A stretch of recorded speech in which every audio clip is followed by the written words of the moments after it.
Hello అండి, welcome to my channel కలగూర రుచులు. ఈరోజు మనమంతా కూడా ఎంతో ఇష్టంగా తినే పల్లి పట్టి లేదా పల్లి చిక్కిని సింపుల్గా పర్ఫెక్ట్గా ఎలా చేసుకోవాలో చూద్దాం.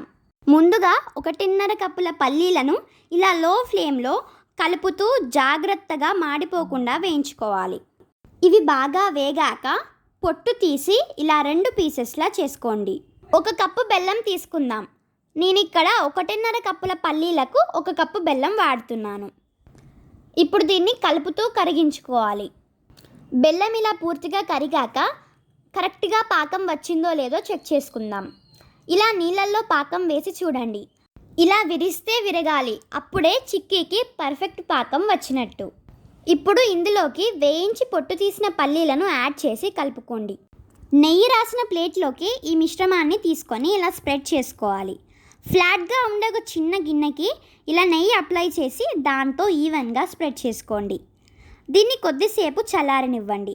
కాస్త గోరువెచ్చగా ఉన్నప్పుడే నైఫ్ సహాయంతో ఈ విధంగా ఘాట్లు పెట్టుకోండి. దీనిని 1 గంట చల్లారనివ్వండి. పూర్తిగా చల్లారాక ఈ పల్లి చిక్కిని ఇలా ఈజీగా ప్లేట్ నుండి సపరేట్ చేసుకోవచ్చు. అంతే, మనమంతా కూడా ఎంతో ఇష్టంగా తినే పల్లి పట్టి రెడీ. మీరు కూడా ఈ రెసిపీ ట్రై చేసి మీకు ఎలా వచ్చిందో కామెంట్స్లో తెలపండి. నా ఛానల్కి సబ్స్క్రైబ్ చేసి పక్కనైన బెల్ ఐకాన్ని ప్రెస్ చేయండి.